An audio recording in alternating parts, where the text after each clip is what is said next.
Aujourd'hui, que ce soit au travail, dans les transports, chez soi ou dans les magasins, la musique nous suit constamment. Lorsque l'on dit musique, de nombreux mots nous viennent à l'esprit. Son, notes, émotions, rythme. George Gordon dans Don Juan disait « Il y a de la musique dans le soupir du roseau. Il y a de la musique dans le bouillonnement du ruisseau. Il y a de la musique en toutes choses, si les hommes pouvaient l'entendre. » Mais qu'appelle-t-on musique ? Il n'existe pas de définition propre à la musique, mais l'anthropologue britannique John Blacking donne une définition en 1973, plus communément admise, qui consiste à considérer la musique comme du son humainement organisé. Quel homme n'a jamais réagi à la musique ? Qui n'a jamais ressenti ces frissons qui traversent notre corps lors d'une écoute ? Qui n'a jamais été ému aux larmes par quelques notes ?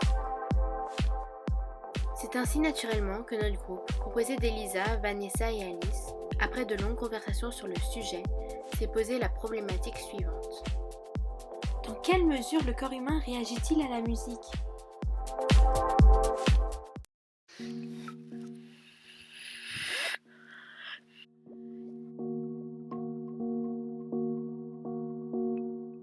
Pour savoir comment était apparue la musique, à quelle époque, son utilité, ses différentes formes, nous avons pris le métro pour nous plonger dans les origines de celle-ci. C'est ainsi que nous sommes arrivés au Musée de la musique, aussi appelé Philharmonie de Paris. En premier lieu, nous avons tenté de retracer les pas de la musique, de remonter le temps pour arriver aux origines de celle-ci.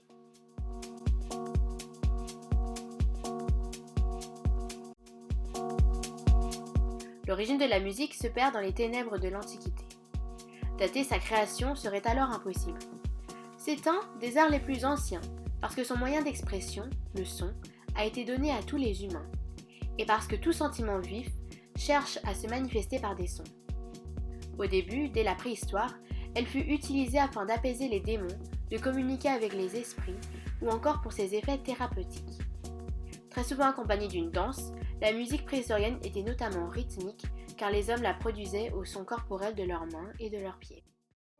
La première civilisation qui semble avoir inventé les premières théorisations de la musique est celle de la Chine, 2500 ans avant notre ère. Pendant des siècles, les Chinois ont utilisé la gamme pentatonique. Cette gamme est composée de 5 notes qui se succèdent en quinte ascendante, partant de Fa, contrairement à notre gamme chromatique composée de 12 notes. Les Chinois disposaient déjà de nombreux instruments de musique, comme des cloches, des tambours et des flûtes. Plus tard, dans la Grèce antique, la musique fut partie intégrante de la religion par les hymnes consacrés aux dieux pendant les processions, sacrifices et cérémonies publiques. Mais son rôle apparaissait notamment dans les mythes, comme celui d'Orphée, qui réussit à endormir Cerbère de sa musique, montrant ainsi le pouvoir de celle-ci sur ceux qui l'écoutent. D'ailleurs, le terme musique dérive du nom des muses, qui représentent chacune un art particulier dans les mythes grecs. En ce qui concerne les théories et notations musicales, Pythagore et Claude Ptolémée avaient conçu des instruments à cordes dans le seul but d'étudier les sons. Puis les travaux d'Aristote sur les théories musicales sont apparus.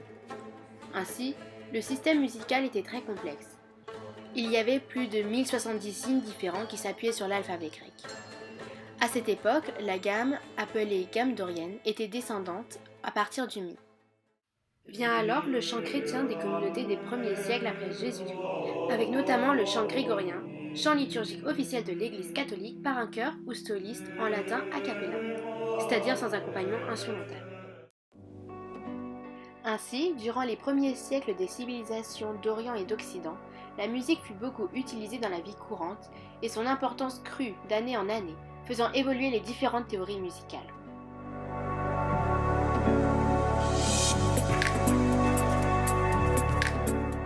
Au fil du temps, sont apparus de nombreux instruments très diversifiés de par leur matière, leur forme et ainsi leur son produit. L'instrument peut être conçu à partir de matériaux choisis ou peut être un objet qui a été détourné de sa fonction première. De nos jours, les instruments sont classés en 3 familles qui composent les orchestres symphoniques et philharmoniques: les vents, les cordes et les percussions. Il ne faut pas oublier que la voix est aussi un instrument de musique et à ce titre le plus ancien. Les instruments à cordes sont, comme leur nom l'indique, composés de cordes. Il existe 3 modes de jeu principaux pour les cordes: Le pincement, c'est-à-dire le déplacement initial de la corde qui est relâchée. La frappe, par frappement d'un marteau ou d'une baguette. Et le frottement avec un archet. Dans ces 3 cas, un mécanisme excite la corde, qui vibre, produisant ainsi une onde mécanique ou du son.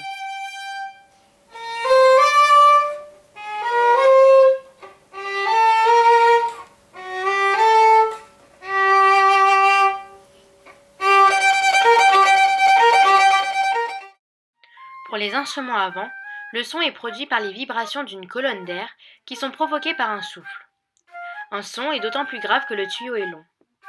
À l'aide d'un biseau ou tout simplement de la bouche de l'instrumentiste, le souffle est coupé et dévié, provoquant ainsi un son.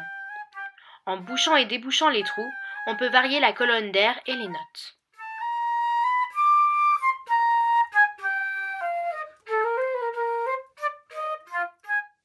Enfin, pour les percussions, le principe est simple. Pour les pots comme la caisse claire, une peau est tendue sur un fût et frappée. Cela engendre un son amplifié par une caisse de résonance. Selon la taille du fût et la tension de la peau, plusieurs sons peuvent être produits. Par plusieurs moyens très diversifiés et de nombreux matériaux, plusieurs sons peuvent ainsi être produits.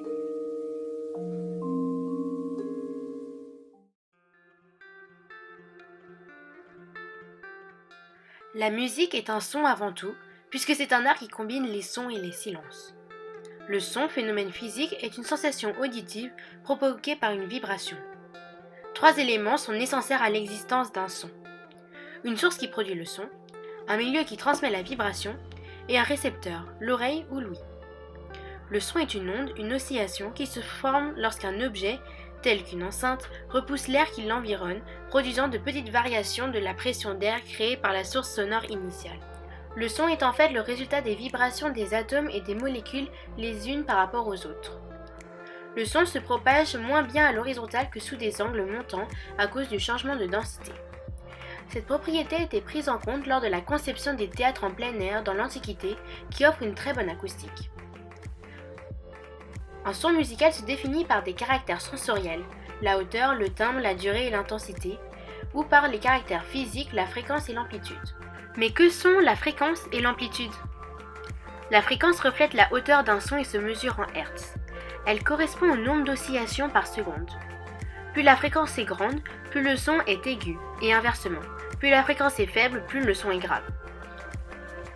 L'oreille humaine est capable de détecter les sons entre 20 Hz, basse extrêmement grave, à 20 kHz, bruit strident très aigu. Au-delà de 20 kHz, on parle d'ultrason et en dessous de 20 Hz d'infrason. Les fréquences des ondes musicales sont donc comprises entre 20 Hz et 20 kHz. L'amplitude reflète le volume sonore ou l'intensité. L'intensité sonore se mesure en watts par mètre carré et elle correspond à un débit d'énergie par unité de surface. L'intensité sonore perceptible prend des valeurs sur un intervalle extrêmement large qui va de 10 puissance moins 12 jusqu'à 10 watts par mètre carré, soit un facteur de 10 000 milliards entre la limite inférieure et la limite supérieure. Afin d'utiliser une échelle de grandeur plus simple et plus significative, on définit le niveau d'intensité sonore. On utilise alors une échelle en décibels qui permet de mesurer l'intensité d'un son à partir d'un son de référence. 0 décibel est la référence qui correspond au seuil de détection de l'oreille humaine.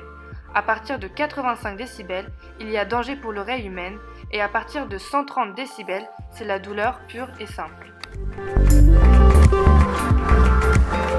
Une fois la note jouée, le son produit se propage dans l'environnement et nous parvient. Celui-ci arrive à l'oreille et va ensuite être analysé par le cerveau. Cependant, le chemin parcouru par le son n'est pas si simple et requiert les actions successives des différents éléments composant notre système auditif. L'oreille ou système périphérique est l'organe associé à l'ouïe et constitue la première étape du parcours du son.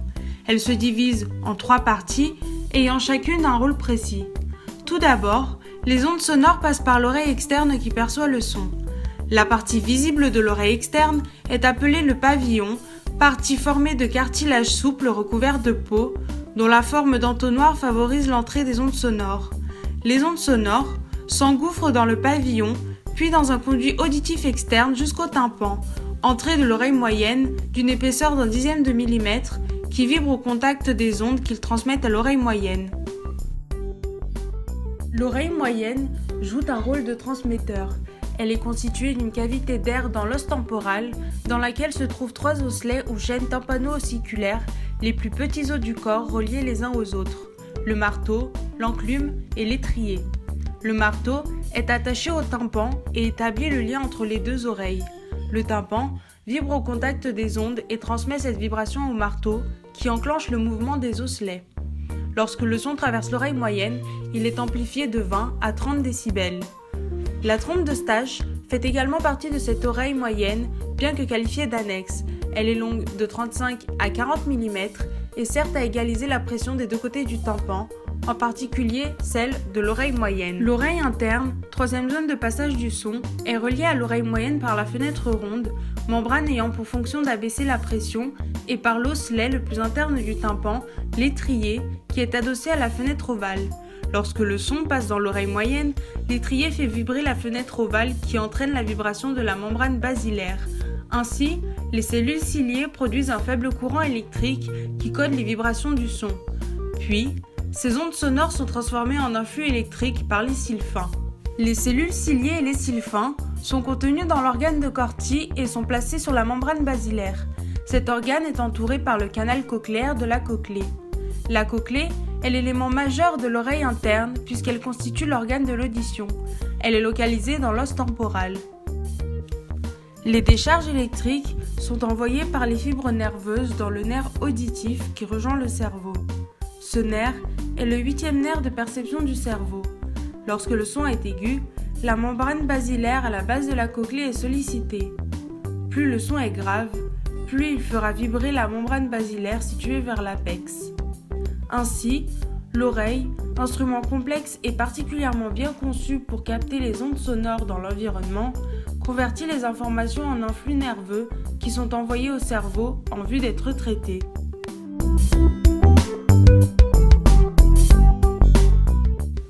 Le nerf auditif assure la transmission des signaux électriques au cerveau.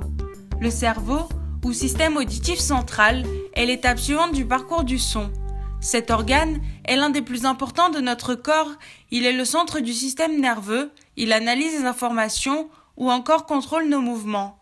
Il est recouvert des méninges, un ensemble de membranes qui le protègent, et se divise en 2 hémisphères. Ceux-ci sont composés de différentes parties, les lobes, dont le lobe temporal qui concerne l'audition, les émotions et la mémoire.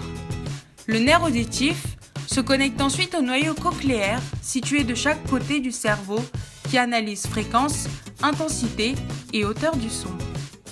Les voies neuronales du tronc cérébral s'activent ensuite pour relayer l'information aux olives supérieures. Celles-ci dirigent les signaux sonores. En effet, la plupart des signaux perçus par l'oreille gauche sont transmis au cortex droit et les signaux perçus par l'oreille droite sont transmis au cortex gauche. Les influx électriques sont transmis au tubercule quadrijumeau inférieur, situé juste au-dessus du tronc cérébral et qui transmettent tous les signaux au thalamus, le dernier relais. Situé à la base du cerveau, les neurones qui le composent reçoivent et traitent les influx nerveux, envoyés ensuite au cortex auditif primaire. Le cortex auditif gauche participe plutôt à la signification et à l'identification des sons, tandis que le cortex droit détermine leur qualité. Les caractéristiques du son sont par la suite interprétées par le cortex auditif primaire dans les aires d'association comme l'aire de Wernicke qui permet l'interprétation du... Nous savons que la musique a un effet sur le corps humain. Notre groupe a donc réalisé plusieurs expériences afin de voir les conséquences de la musique sur le corps humain. Dans un premier temps, nous avons voulu étudier le rythme cardiaque face à la musique. Pour ce faire, nous avons fait l'expérience sur plusieurs personnes. Nous leur avons fait écouter de la musique d'abord classique, le prélude numéro 15, opus 28 de Chopin, puis la musique New Thing de Red Foo, appartenant à la pop. Le prélude de Chopin a un rythme de 60 à la noire, tandis que New Thing a un rythme de 89 à la noire. 60 à la noire signifie qu'une noire dure 1 seconde, une noire correspondant à une pulsation. On observe alors une diminution du rythme cardiaque après l'écoute de la musique classique et une augmentation du rythme cardiaque après l'écoute du morceau pop chez tous les sujets. Ainsi, nous avons conjecturé que la musique influe sur le rythme cardiaque et que plus le tempo est rapide, plus le rythme cardiaque augmente et inversement. Mais pourquoi et comment? Explication. Le corps est organisé selon des fréquences telles que les battements du cœur ou le rythme respiratoire sensible aux fréquences extérieures comme la musique. Ces fréquences font réagir le système nerveux autonome, activant soit le système nerveux sympathique, soit le système nerveux parasympathique. La subdivision en sympathique et parasympathique repose sur les différences anatomiques et physiologiques. Le système sympathique permet au corps de s'adapter à un environnement pouvant être délétère. Il est alors sollicité lors des situations d'émotions fortes comme la peur et la colère.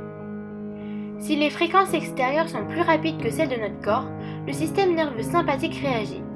Celui-ci enclenche le système endocrinien, ensemble des organes qui peuvent sécréter des hormones à l'aide de l'hypothalamus, qui est une partie du cerveau et qui libère des neurotransmetteurs et sécrète des hormones telles que l'adrénaline et le cortisol. Ces hormones augmentent les rythmes cardiaques et respiratoires et sont à l'origine du stress. Le stress est en biologie la réponse de l'organisme à une stimulation extérieure.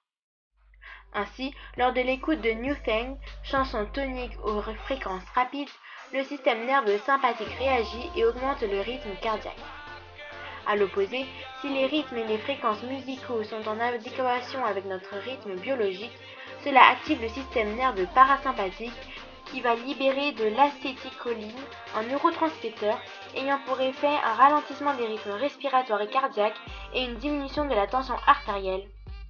C'est ce système nerveux parasympathique qui, à l'écoute du prélude de Chopin, morceau doux et au rythme calme, qui ralentit le rythme cardiaque.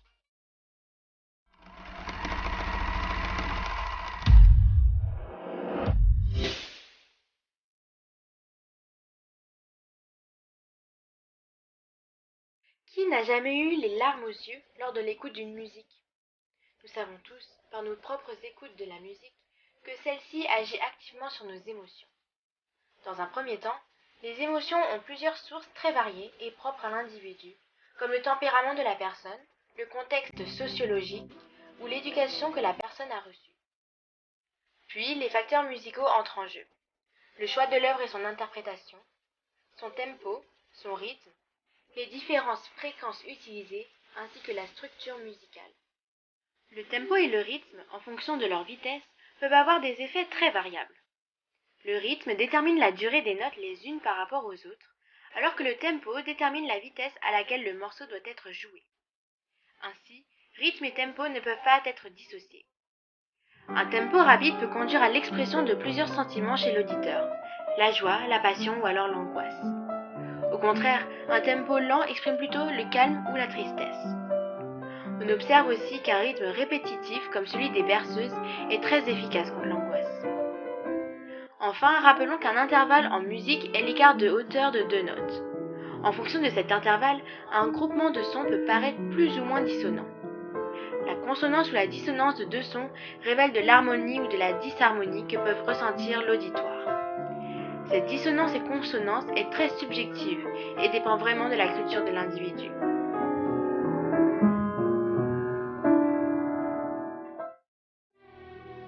Pour tester les réactions émotionnelles que peuvent ressentir l'humain face à la musique, nous avons observé la dilatation de la pupille d'une personne normale, âgée de 16 ans, à l'écoute d'une musique qui lui est personnellement émotionnelle. Nous savons que le diamètre de la pupille réagit de manière réflexe à certains facteurs environnementaux et que la variation du diamètre est contrôlée par les systèmes nerveux sympathiques et parasympathiques qui innervent les muscles sphincters et dilatateurs de la pupille, muscles responsables de la constriction et de la dilatation de la pupille. Lorsque l'individu ressent des émotions intenses, le système sympathique favorise la dilatation de la pupille, c'est la mydriase. Ainsi, lors de l'écoute d'une musique émotionnelle, nous avons observé que l'œil humain se dilate, le système sympathique a agi et donc nous pouvons en conclure que la musique agit fortement sur les émotions des individus.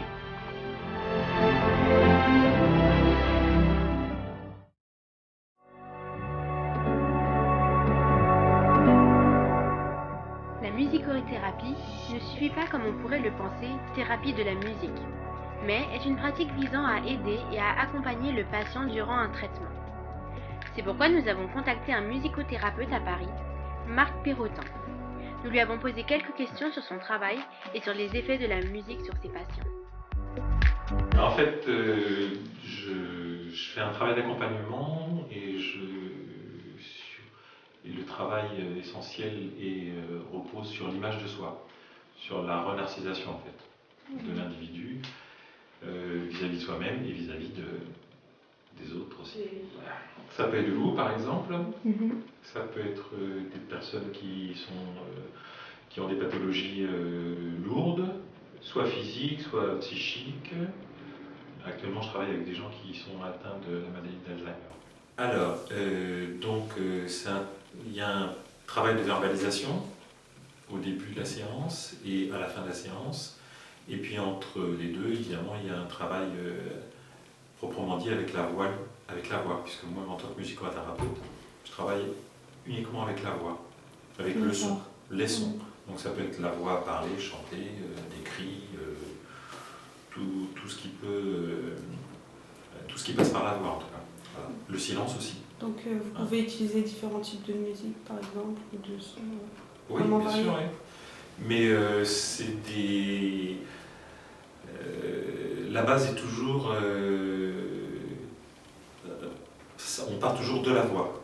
C'est-à-dire que vous pouvez chanter, si vous voulez, avec une bande-son, d'accord, mais la base est toujours la voix. C'est le vecteur, en fait. Donc vous faites écouter de la musique à vos patients ou c'est vos patients d'eux-mêmes qui vont chanter ou produire de la musique? Voilà, je fais produire des sons. D'accord. Donc je ne fais pas écouter. C'est la musicothérapie active que je pratique.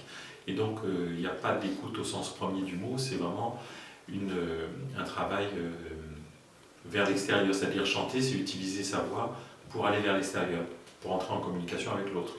Dans un cadre, disons, libéral, comme c'est le mien également, disons qu'une dizaine de séances, c'est la moyenne à peu près. C'est le minimum, mais ça peut être beaucoup plus que ça, bien entendu. Mais disons qu'on peut arriver déjà à des résultats assez rapidement et une dizaine de séances peuvent, entre guillemets, suffire.